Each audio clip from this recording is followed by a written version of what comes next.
The piercing cry cut through the airplane cabin like a siren, causing heads to turn and passengers to shift uncomfortably in their seats. Emma Williams clutched her 6-month-old daughter Lily closer to her chest, whispering desperate apologies to anyone within earshot. "Please, sweetheart, please," she whispered, bouncing Lily gently while tears of exhaustion threatened to spill from her own eyes.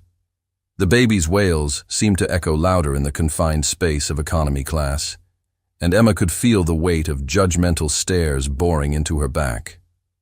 At 24, Emma looked older than her years. Dark circles shadowed her green eyes, and her once vibrant smile had been worn thin by months of struggling to make ends meet as a single mother.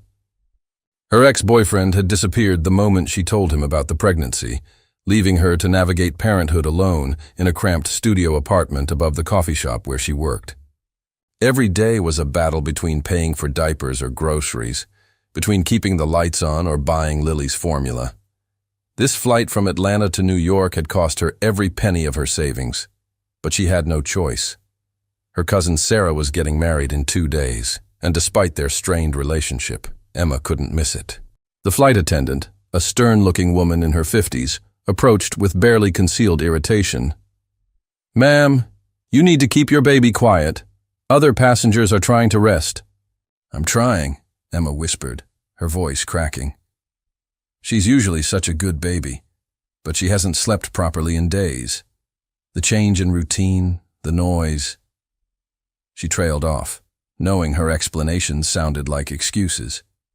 Lily's cries intensified, and Emma noticed several passengers pulling out their phones, likely to record her embarrassment.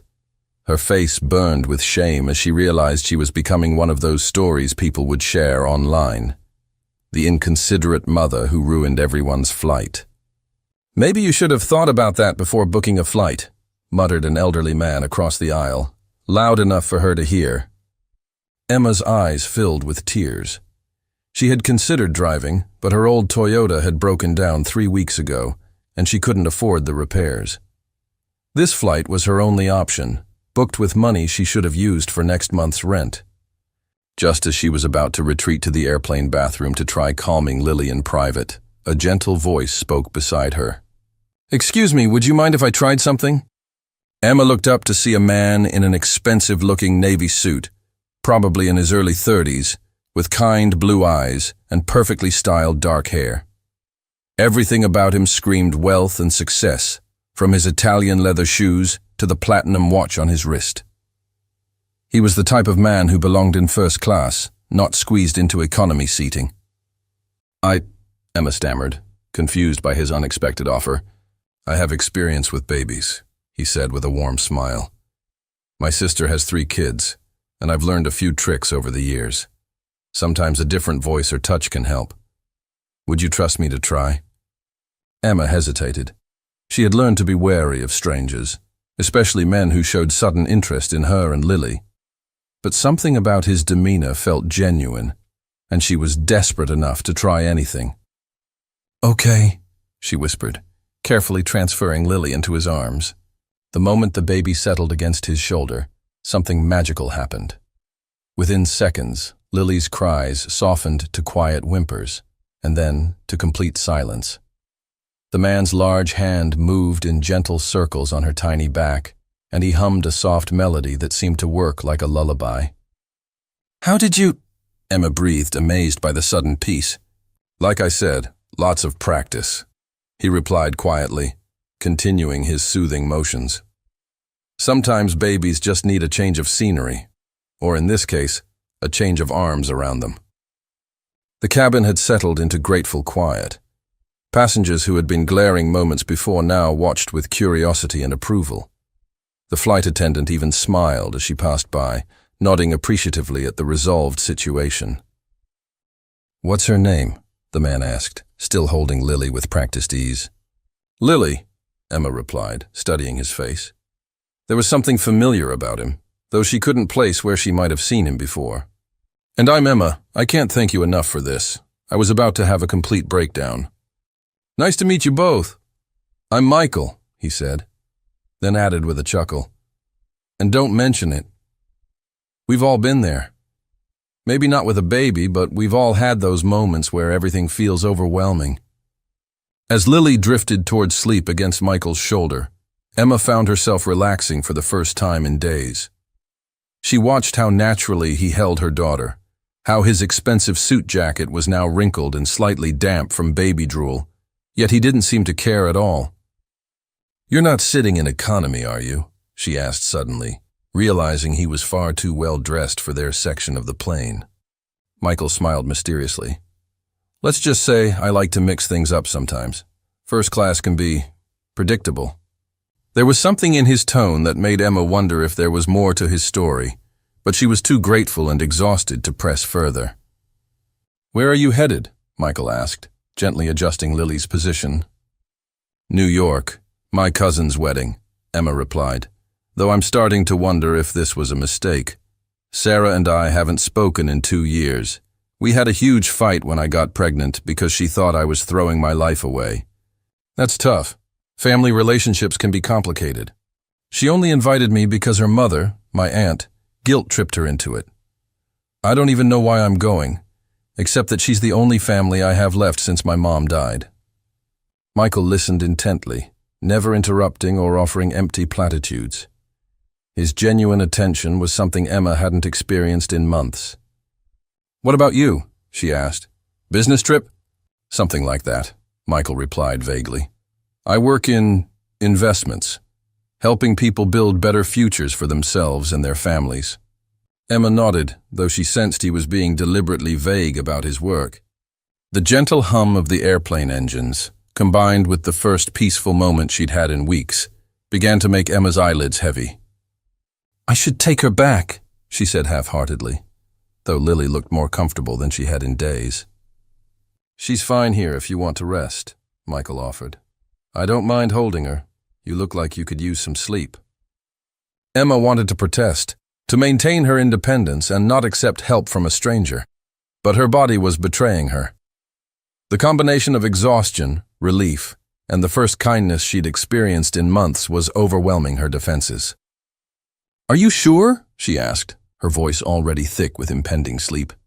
"Absolutely, rest, I've got her." Despite every instinct telling her to stay alert, Emma felt her head growing heavy, the warmth radiating from Michael, the steady rhythm of his breathing, and Lily's peaceful silence created a cocoon of safety she hadn't felt in months.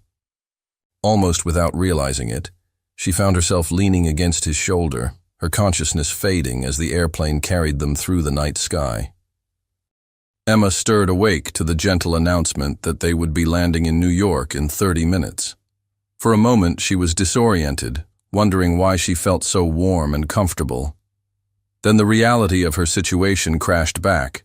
She was still leaning against Michael's shoulder, and Lily was sleeping peacefully in his arms, completely content.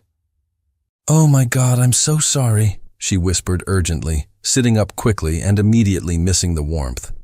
"I can't believe I fell asleep on you. You must think I'm completely inappropriate." Michael smiled, seemingly unfazed by her embarrassment. "You were exhausted. Both of you needed the rest. Lily only woke up once and I managed to keep her calm." He carefully transferred the sleeping baby back to Emma's arms. She's an angel when she's peaceful like this. Emma looked down at her daughter's serene face, marveling at how different Lily looked when she wasn't crying from stress and overstimulation. She really is. It's just been so hard lately. Everything feels like it's falling apart, and I'm barely keeping my head above water. The words tumbled out before she could stop them, and Emma immediately regretted the overshare.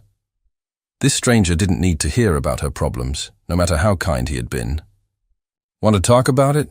Michael asked gently, his blue eyes showing genuine concern. "Sometimes it helps to tell someone who's not involved in your situation."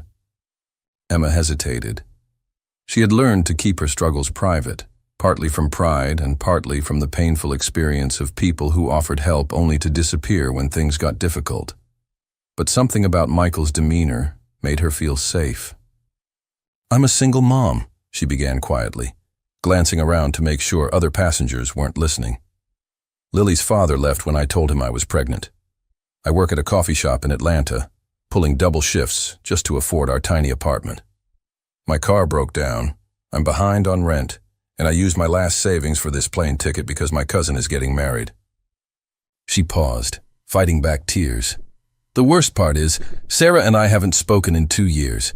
We had a huge fight when I got pregnant because she thought I was throwing my life away. She only invited me because her mother guilt-tripped her into it. I don't even know why I'm going, except that she's the only family I have left since my mom died." Michael listened intently, never interrupting or offering empty platitudes. When she finished, he was quiet for a moment, processing her words. "That takes incredible courage," he said finally. "Raising a child alone, working multiple shifts, and still making the effort to repair a relationship with your cousin. You're stronger than you realize." Emma looked at him skeptically. "You don't know me.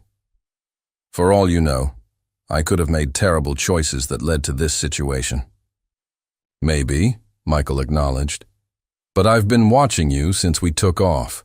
The way you apologize to every passenger, how gently you handle Lily even when you're stressed, the fact that you're going to a wedding where you might not be welcome just because it's family. Those aren't the actions of someone who makes terrible choices. Those are the actions of someone who cares deeply about doing the right thing." His words hit Emma harder than she expected. When was the last time someone had said something genuinely kind about her character? Her ex-boyfriend had constantly criticized her decisions. Her boss at the coffee shop treated her like she was disposable, and even her own cousin had made her feel like a failure. "What about you?" she asked, deflecting the attention away from herself. "You never told me what you do for work, and you still haven't explained why someone who can obviously afford first class is sitting back here in economy with the rest of us." Michael's expression grew thoughtful, and Emma sensed there was something he wasn't telling her. "I work in business," he said vaguely. "And sometimes I prefer economy, because you meet more interesting people back here. First class can be full of people who've forgotten what real life looks like." "That's a very diplomatic non-answer," Emma observed, studying his face. "Are you some kind of mystery man? Should I be worried that I fell asleep on a stranger's shoulder?" Before Emma could press further, the plane began its descent, and the captain's voice filled the cabin with landing instructions. The spell of their intimate conversation was broken as passengers around them began gathering their belongings and preparing for arrival. "This is probably where we say goodbye," Emma said, feeling unexpectedly sad about parting ways with this kind stranger who had shown her more compassion in a few hours than she'd experienced in months. "Actually," Michael said, reaching into his jacket pocket, "I was hoping I could give you something." He pulled out an elegant business card, cream-colored with simple black lettering. Emma took the card and read it, her eyes widening in shock. The card was simple but expensive, with raised lettering that read, "Michael Harrison, CEO, Harrison Foundation." Below that was a phone number and an address in downtown Manhattan. "You're Michael Harrison," she whispered, staring at the card. Even she, working in a small coffee shop and struggling to make ends meet, had heard of the Harrison Foundation. They were famous for their charitable work, appearing in news stories about education initiatives, housing programs for single mothers, and job training for people in difficult circumstances. "Guilty as charged," Michael said with a sheepish smile.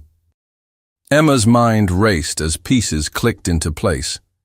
This explained his expensive clothes, his ease with helping people, and his mysterious comments about being in a position to help others. But it also made his kindness toward her take on a completely different meaning. "Why didn't you tell me?" she asked, still processing the revelation. "Because you needed help from Michael the person, not Michael the CEO," he replied. "And because I've learned that when people know who I am, they either want something from me or they become so intimidated they can't act naturally anymore. I liked talking to you as just me." The plane touched down with a gentle thud, and passengers immediately began standing and reaching for overhead compartments, despite the flight attendant's requests to remain seated. Emma clutched the business card, unsure whether this revelation made everything better or more complicated. A terrible realization began dawning on her. This morning she had shared her most intimate struggles with a stranger on a plane. Her financial problems, her housing insecurity, her status as a single mother barely making ends meet. Now she was learning that this same stranger ran programs specifically designed to help people in her exact situation.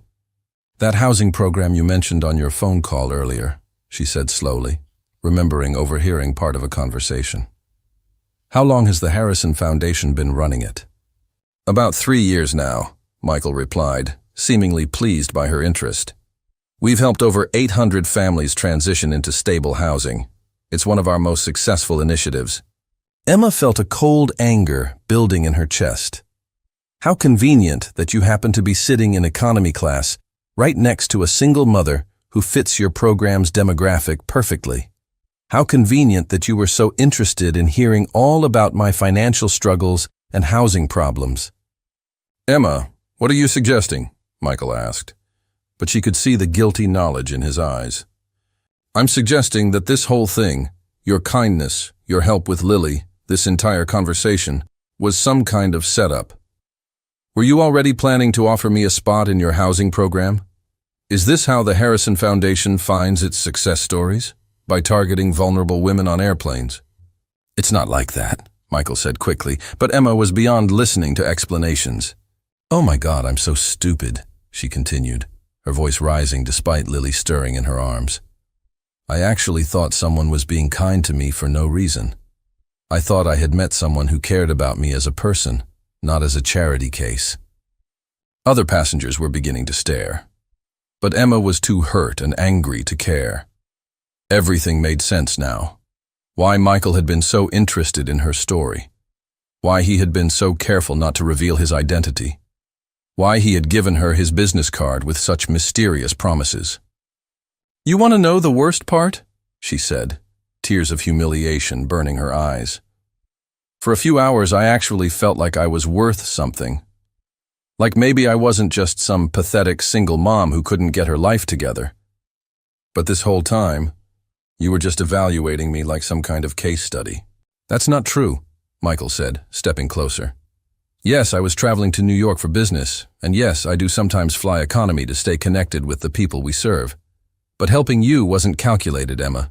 It was human decency, and getting to know you, that was genuine." "I don't believe you," Emma replied, though something in his voice made her want to. "People like you don't just randomly help people like me unless there's something in it for them. What were you planning to do? Follow me to my cousin's wedding and document how your charity changed my life?" Michael ran a hand through his hair, looking genuinely distressed. "I can see how this looks, but you're wrong about my motivations. Yes, I'm passionate about helping single mothers because I've seen what they go through. My own mother raised me alone after my father left when I was 8. She worked 3 jobs just to keep us housed and fed." This revelation stopped Emma's angry tirade cold. She studied Michael's face, seeing something raw and vulnerable that hadn't been there before. "Every woman we help through our programs reminds me of her," Michael continued quietly. "Of the nights she cried herself to sleep thinking she was failing me. Of the times she went hungry so I could eat. Of the way she held her head high even when the world treated her like she was somehow less worthy because she was raising a child alone." Emma felt her anger wavering, but the hurt was still too fresh. "Even if that's true, it doesn't change the fact that you weren't honest with me. You let me pour my heart out to you while knowing you could fix all my problems with a phone call." "And if I had told you who I was from the beginning," Michael challenged, "would you have talked to me the same way? Would you have let me hold Lily? Or would you have assumed I had ulterior motives?" Emma opened her mouth to argue, then realized he was right. If she had known he was a billionaire CEO with charitable programs, she would have been either suspicious of his intentions or too intimidated to be herself. But before she could respond, Lily began crying again, the stress and raised voices disturbing her peaceful sleep. The sound cut through Emma's emotional turmoil, reminding her that she had more immediate concerns than sorting out her complicated feelings about Michael Harrison. "I have to go," she said, adjusting Lily in her arms. "My cousin is expecting me, and I've already made enough of a scene in public for one day." "Emma, please," Michael called as she started walking away. "Let me explain everything properly. Let me—" But Emma kept walking, her heart breaking with every step, wondering if she had just walked away from the answer to all her prayers, or if she had narrowly escaped becoming someone's charity project. The hotel room was every bit as depressing as Emma had expected. The carpet bore mysterious stains, the heater rattled ominously, and the thin walls meant she could hear every conversation in adjacent rooms. But none of that mattered as much as the ache in her chest from walking away from Michael at the airport 2 days ago. Emma sat on the lumpy bed, trying to fix a run in her only nice dress, a simple black piece she had worn to job interviews and her mother's funeral. Lily lay on the bed beside her, finally content after a difficult night in the unfamiliar environment. Tomorrow was Sarah's wedding, and Emma still hadn't decided if she actually had the courage to show up. Her phone buzzed with a text from her cousin. "Rehearsal dinner is at 7. You're still coming to the wedding tomorrow, right?" The message was polite but distant, carrying none of the warmth Emma remembered from their childhood. She typed and deleted several responses before settling on, "Yes, I'll be there." What she didn't tell Sarah was that she had spent the last 2 days replaying every moment of her conversation with Michael, wondering if she had been completely wrong about his intentions. The hurt was still there, but so was a growing regret that she might have thrown away something genuine because of her own defensive walls. A knock at the door interrupted her brooding. Emma peered through the peephole, expecting to see the motel manager or perhaps a pizza delivery for the wrong room. Instead, she saw Sarah standing in the hallway, looking elegant in a cream-colored coat that probably cost more than Emma's monthly rent. "Sarah," Emma opened the door, shocked. "What are you doing here?" Her cousin stepped inside, surveying the shabby room with barely concealed dismay. "I came to talk to you before tomorrow. We need to clear the air." Emma bristled automatically. "If you're here to tell me I don't belong at your wedding, just save us both the time." "Actually," Sarah said, sitting carefully on the room's single chair, "I'm here to apologize, and to tell you something that might change how you feel about a lot of things." This wasn't the conversation Emma had been expecting. Sarah had always been the successful cousin, the one who went to college, got the good job, married the right man. She had never apologized for anything, especially not to Emma. "2 years ago, when we had that fight about your pregnancy," Sarah began, "I said terrible things. I called you irresponsible, said you were throwing your life away, accused you of being selfish for having a baby you couldn't afford." "I remember," Emma said quietly, the old wound still tender. "What you don't know is that I was trying to get pregnant too," Sarah continued, her voice barely above a whisper. "David and I had been trying for months. When I found out you were having Lily, I was so angry because it felt like you got something I wanted so desperately and you didn't even plan for it." Emma stared at her cousin, processing this revelation. "Sarah, I had no idea. I lost the baby 2 weeks after our fight," Sarah interrupted, tears flowing freely now. "And instead of calling you, instead of apologizing and asking for support, I buried myself in work and wedding planning and pretended everything was fine.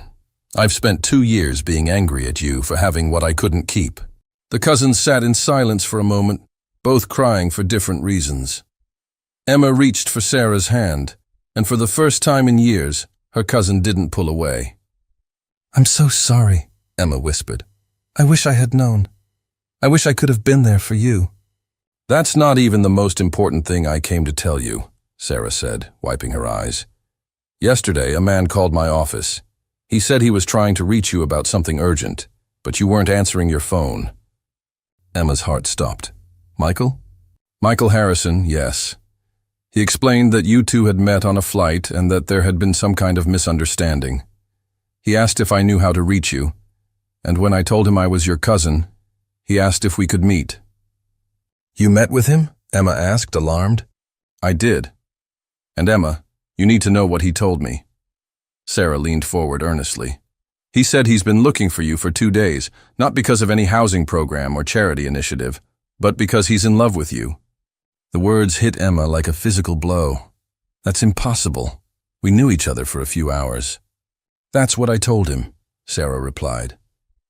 "But then he spent 20 minutes telling me about every detail of your conversation, about how Lily fell asleep in his arms, about how brave and strong you are, about how you made him remember why he started his charitable work in the first place. He wasn't talking like a CEO discussing a program participant, Emma. He was talking like a man who had found something precious and lost it. Emma's mind raced. But the housing program, he explained that too. He was traveling to New York for business, yes, and he does sometimes fly economy to stay connected with the people his programs serve. But helping you wasn't part of some elaborate recruitment scheme. He said he gave you his card because he wanted to see you again, not because he wanted to evaluate you for charity. Then why didn't he just tell me that? Then you'll spend the rest of your life wondering, what if? Sarah replied. And Emma, you're the bravest person I know. You've survived everything life has thrown at you, and you've raised a beautiful daughter while doing it. If you can do all that, you can certainly take a chance on love. Sarah smiled sadly. Because he was afraid you'd think he was trying to buy your affection with money and programs.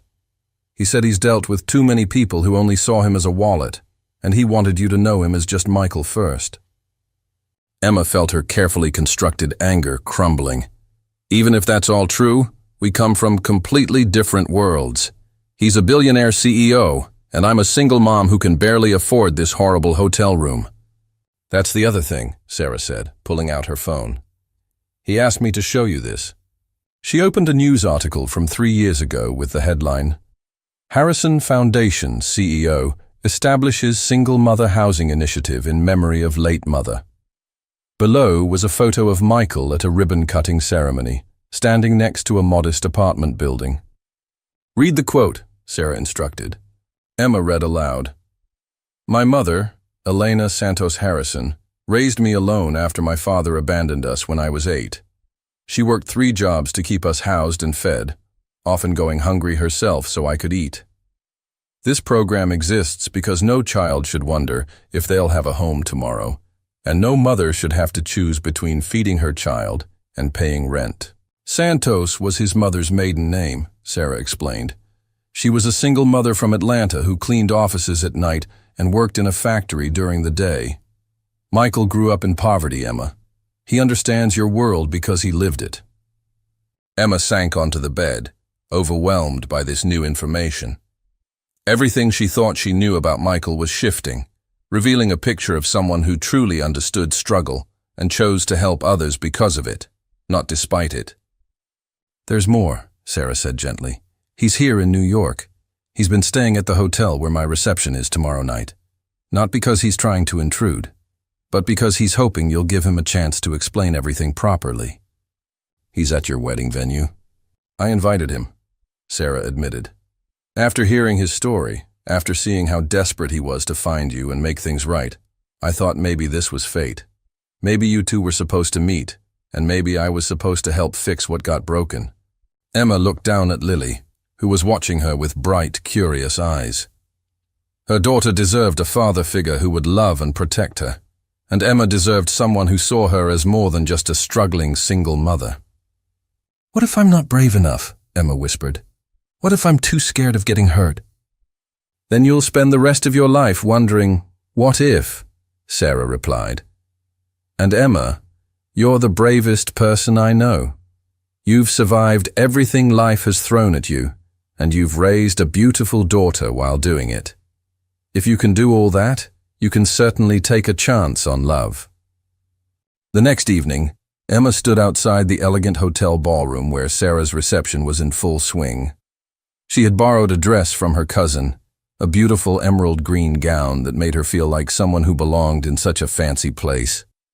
Lily was upstairs with the hotel babysitter, sleeping peacefully for once. Through the glass doors, Emma could see the celebration inside. Sarah looked radiant in her wedding dress, dancing with her new husband, while guests mingled around elegant tables decorated with white roses and gold accents.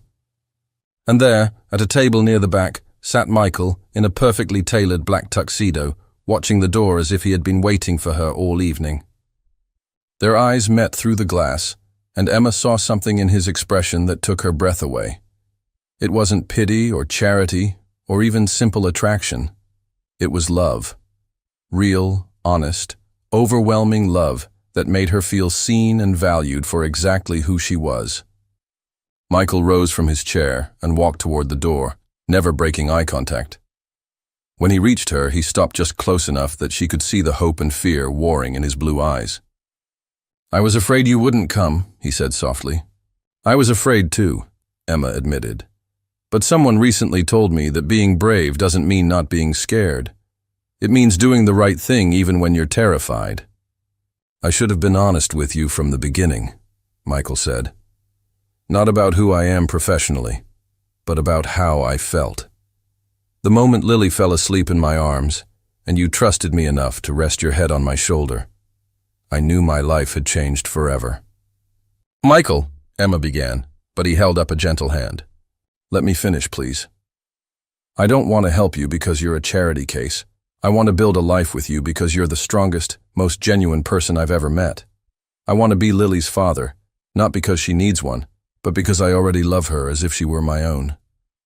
And I want to wake up every morning knowing that I get to spend another day with the woman who reminded me what really matters in life." Emma felt tears streaming down her cheeks, but for the first time in months, they were tears of joy instead of despair. "I love you too," she whispered. "I think I started falling for you the moment you took Lily in your arms and made her feel safe. But I was so scared of being hurt again, of being disappointed again, that I almost threw it all away." Michael stepped closer, gently cupping her face in his hands. "You never have to be scared of that with me. I want to spend the rest of my life proving that you and Lily are the most important things in my world." As he leaned down to kiss her, Emma realized that sometimes the most beautiful love stories begin with the simplest acts of kindness. A crying baby, a stranger's helping hand, and the courage to trust again had led her to something she had never dared to dream of. A love that would change not just her circumstances, but her entire world. When they finally broke apart, Michael smiled and said, "So, would you like to dance? I believe this is where our real story begins." Emma took his hand, knowing that whatever challenges lay ahead, they would face them together. Not as a charity case and her benefactor, but as two people who had found in each other the missing pieces of their hearts. And as they walked into the ballroom together, Lily slept peacefully upstairs, dreaming perhaps of the loving family that awaited her when she woke. The song that played as they danced was soft and sweet, but Emma barely heard the music.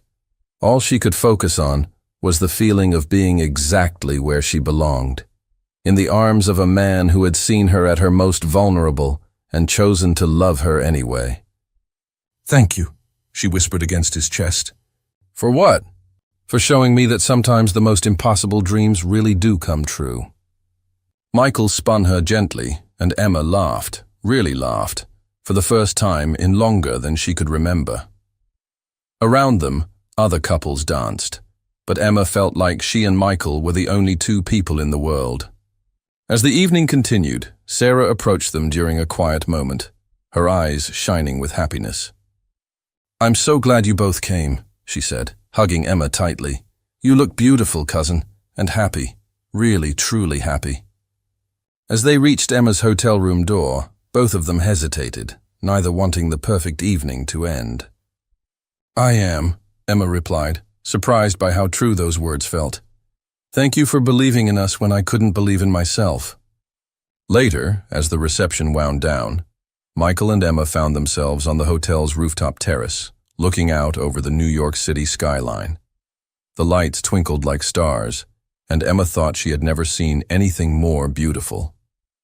"What happens now?" she asked, leaning against the railing. "Now," Michael said, wrapping his arms around her from behind, "we take it one day at a time. We get to know each other properly. No secrets, no misunderstandings, just us." "And Lily?"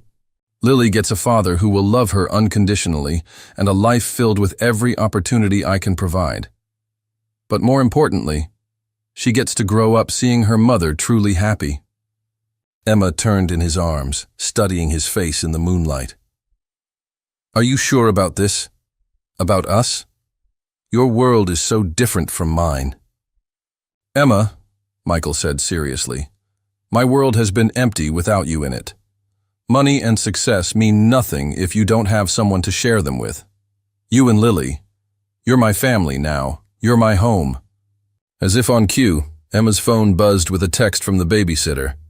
Lily just woke up asking for Mama and nice man. I think she misses you both. They laughed, and Emma realized that Lily had already accepted Michael as part of their little family. Children were wise that way. They knew when someone truly cared for them. Should we go check on her? Michael asked. In a minute, Emma said, standing on her tiptoes to kiss him again. I just want to remember this moment, the moment when everything changed. Everything already changed, Michael said softly.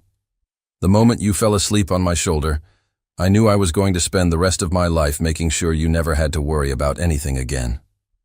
And the moment you held my daughter like she was precious, Emma replied. I knew I was going to spend the rest of my life loving you. They stood there for a few more minutes, holding each other under the stars, both understanding that they had found something rare and beautiful.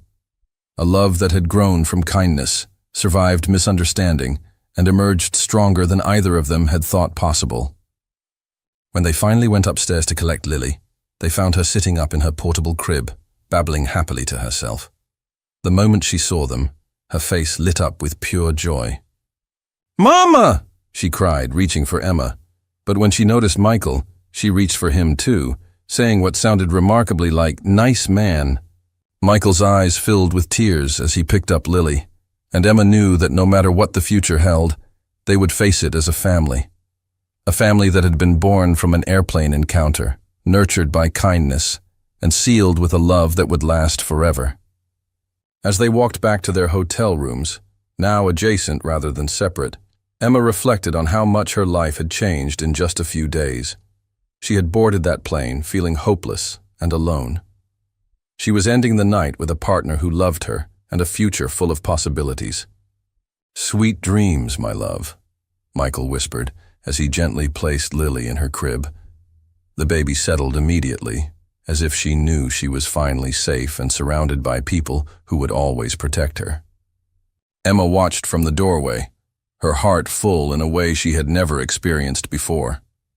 This moment, Michael tucking her daughter into bed like he had been doing it her whole life, felt more intimate than any grand romantic gesture ever could. She trusts you completely, Emma said softly as they stepped into the hallway. Children have good instincts, Michael replied, taking her hand. They know when someone truly cares about them. Michael, Emma said, I need you to know something. I've never been in a relationship where I felt truly safe, where I felt like I could be myself without judgment or criticism. Thank you for giving me that. Emma, you never have to thank me for treating you the way you deserve to be treated. That's just love. She smiled, tears threatening again. I keep waiting to wake up and discover this has all been a dream. Then, let me prove it's real, Michael said, gently kissing her forehead. Tomorrow, I want to take you and Lily to breakfast. Somewhere quiet where we can talk about our future. Really talk about what we both want. What about your business? Don't you have meetings and important CEO things to do? Michael laughed.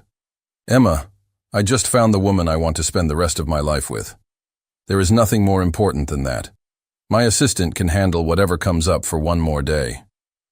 After one last lingering kiss goodnight, Emma finally entered her hotel room, closing the door behind her. She leaned against it, still hardly believing that her life had transformed so completely in such a short time. Her phone buzzed with a text from Michael. Thank you for giving me a second chance. You and Lily are the best things that have ever happened to me. Sleep well, beautiful. Emma typed back, thank you for showing me what real love looks like. See you in the morning. As she changed into her pajamas and prepared for bed, Emma caught sight of herself in the bathroom mirror. For the first time in longer than she could remember, she looked genuinely happy. The stress lines around her eyes had softened, and there was a glow about her that hadn't been there in months. She thought about calling her aunt to thank her for pushing Sarah to invite her to the wedding, but it was too late now. Instead, she made a mental note to send flowers tomorrow with a card that simply said, "Thank you for believing in family, even when we disappoint each other."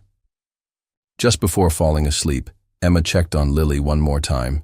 Her daughter was sleeping peacefully, one tiny fist curled near her face, completely content.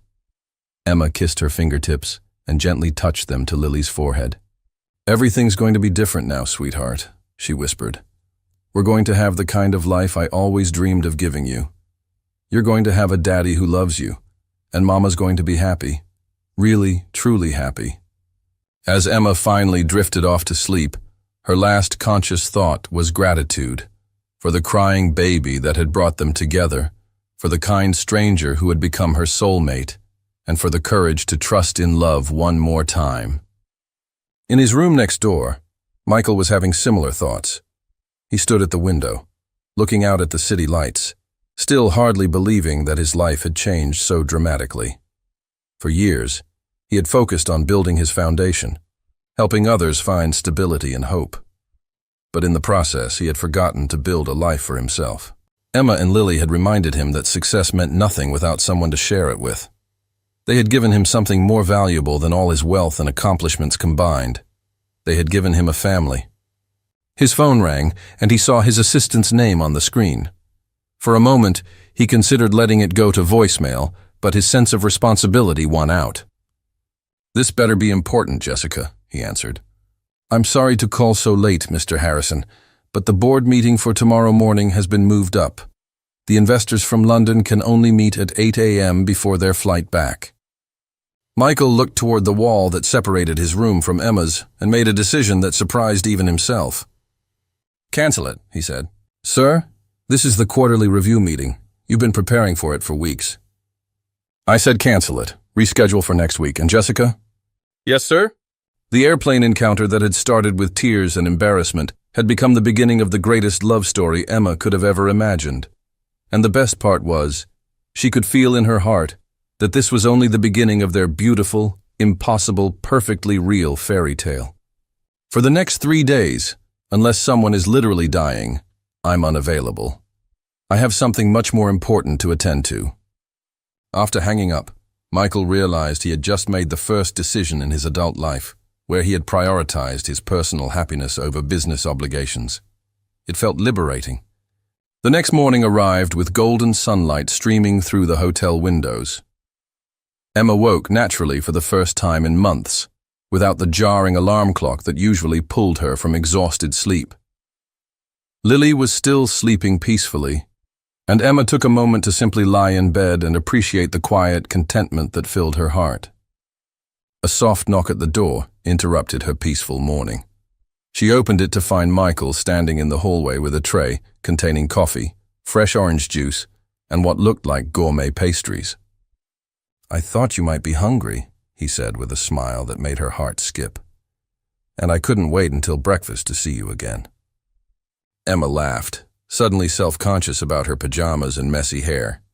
"You know, most people would think it's crazy to be this happy after knowing someone for basically 3 days.